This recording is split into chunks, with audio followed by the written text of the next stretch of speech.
Welcome to today's reading class. In this lesson, we will practice finding an author's purpose, understanding how characters change, using context clues, identifying theme and central idea, and writing a short summary. Have your worksheet and a pencil ready. Let's begin. Let's begin with the passage on the left. Ben Franklin, fast swimmer. You know that Ben Franklin invented a lot of things when he was a grown-up. But Ben invented when he was a kid as well. He invented swim fins when he was 11 years old. Ben liked to swim. He was a fast swimmer, but he hoped to go faster. Ben looked at fish. Their fins helped them swim. So Ben decided to try to make fins. Ben made swim fins from wood. They looked like big, flat hands.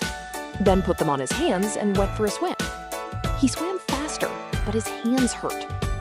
When he was grown up, Ben invented fins for feet as well. Ben invented all his life, and he began when he was a kid. Now answer the 3 questions. For question 1, look for a sentence that expresses the passage's main purpose. For question 2, box the details that explain why Ben wanted to invent swim fins. For question 3, decide whether the author wrote to entertain, inform, or persuade. Remember, a passage that teaches true facts is usually written to inform. Pause the video and complete the questions. Now let's read the passage on the right. Jane wins. Jane swims fast. She's used to winning swim contests. In fact, Jane is unhappy if she doesn't win a contest. Jane practices each day with the swim team. She tries to beat her teammates when they train. Coach Bell tells Jane the best swimmers help their teammates. But Jane just wants to win. One day, Jane sees Bea. Bea is sad. She wants to be on the swim team, but she can't swim fast. Jane feels bad. I will help, Jane tells Bea. I can teach you to swim fast. Thank you, Bea cries. Jane, you're so kind. Jane thinks Coach Bell was right. This passage shows a character change. Compare Jane at the beginning with Jane at the end. First, think about how she treats swimming and her teammates. Then notice what she chooses to do after she sees Bea. Pause the video and answer the questions.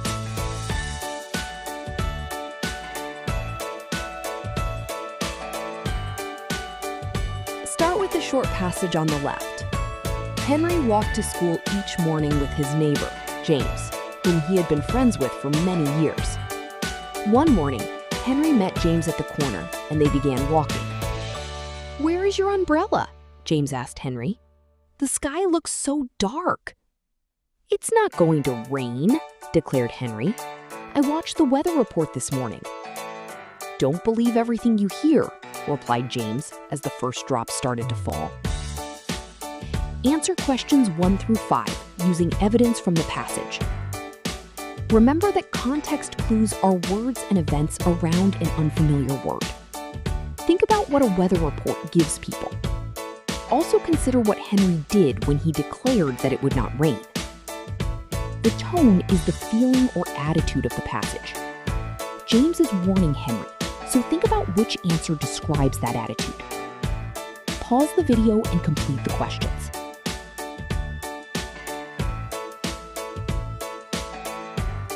Now turn to a different kind of princess. As you listen, notice how this princess is different from the princesses in many traditional fairy tales. Once upon a time, a princess lived in a castle. She lived with her mother and father, the king and queen.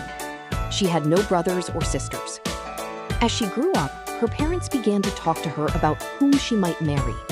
Her marriage would be very important. This new spouse would be an heir to the throne.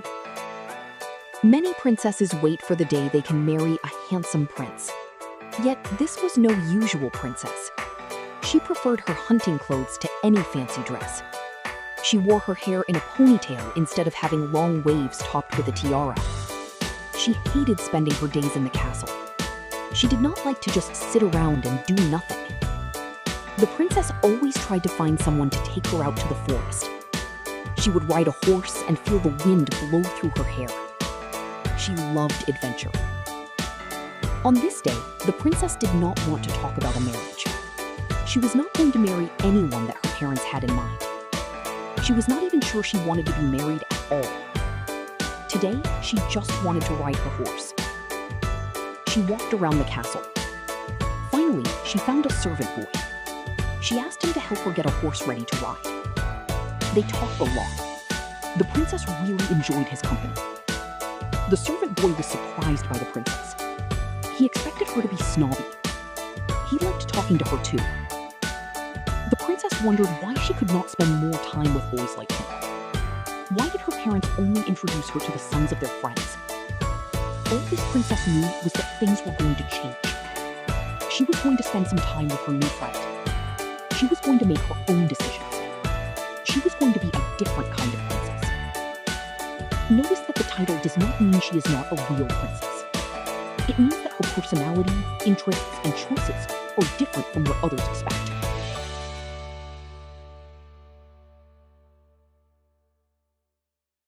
Use the passage to answer questions 1 through 6. For each question, return to the story and find evidence. Do not choose an answer only because it sounds reasonable. Think about what the title helps you predict, what the author believes about princesses, which answer makes a real personal connection, the qualities that make this princess unusual, how this story differs from a traditional fairy tale, which familiar fairy tale presents the opposite kind of princess. Pause the video and complete the multiple choice questions. Now move to the writing prompt. The prompt asks how you are not a typical third grader. Students in other grades can write about how they are different from a typical student their age. Begin with a clear main idea. I am not a typical student because. Then give 2 or 3 specific examples. You might discuss an unusual hobby, talent, interest, responsibility, goal, or personality trait. You may use this structure. I am not a typical student because. For example, another thing that makes me different is. These qualities make me special because. Pause the video and complete your response.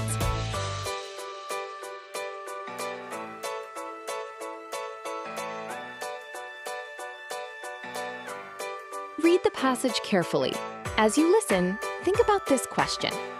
How can a country value an ideal even while it is still working to achieve it? On July 4th, 1776, a group called the Continental Congress approved the Declaration of Independence. The document announced that the 13 colonies would separate from Great Britain. It also shared a strong idea. People have rights, and government should get its power from the people. The decision took several steps. On July 2nd, Congress voted for independence. Members then worked on the written explanation. They changed some words and approved the final text on July 4th. A printer made copies that were sent to leaders, soldiers, and towns. The Declaration spoke about equality and rights, yet those promises were not shared by all people. Enslaved people were denied freedom. Women could not vote. Native people were pushed from their lands and were not treated as equal members of the new nation. Over time, many Americans used the Declaration's ideas to call for change. People fighting slavery, women seeking the right to vote, and civil rights leaders all pointed to the nation's promise of equality. They argued that the country should live up to its own words. This history shows that patriotism can include both pride and honesty. People can value their country's best ideas while also learning about its mistakes. Knowing the full story can help citizens see what has improved and what work still remains. Independence Day is more than a day for fireworks. It is a chance to remember a bold choice, study an important promise, and think about how each generation can protect freedom and equality. Now answer the questions. For the central idea, choose the answer that covers the whole passage, not just one detail. For question 2, pay attention to the dates and place the events in order. For question 4, use the surrounding sentences to understand the expression, live up to its own words. Questions 5 and 6 require evidence from the passage. Use specific people, ideas, or examples. For your summary, include only the most important ideas. What the Declaration announced and promised, how those promises were not given to everyone, how later generations used its ideas to call for change. Pause the video and complete the page.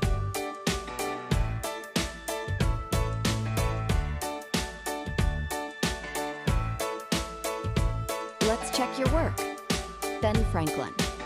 For question 1, The author's purpose is expressed in the final sentence.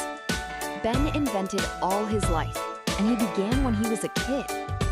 For question 2, important details include that Ben hoped to swim faster and noticed that fish used fins to help them swim. For question 3, the author's purpose is to inform. The passage gives true facts about something Ben Franklin invented as a child. Jane wins. At the beginning, Jane is unhappy when she does not win, tries to beat her teammates, and cares mostly about winning. At the end, she offers to help B and teach her to swim faster. B calls Jane kind, and Jane realizes that Coach Bell was right. The important event was seeing that B felt sad and needed help. This caused Jane to become kinder and more helpful. Short passage answers: C, D, D, B, C. A different kind of princess answers: C, C, A, D, B, A. Declaration of Independence answers: C, C, A, B. For question 5, possible examples include people fighting slavery, women seeking voting rights, and civil rights leaders. Any 2 are correct. For question 6, patriotism can include pride in the nation's ideals and honesty about times when the nation failed to follow those ideals. Learning the full history helps citizens recognize both progress and unfinished work. A strong summary for question 7 could be: the Declaration of Independence announced independence and expressed important ideas about equality and rights. Those promises did not reach everyone in 1776, but later generations used them to demand change. Independence Day can be both a celebration and a time for honest reflection. Great work today.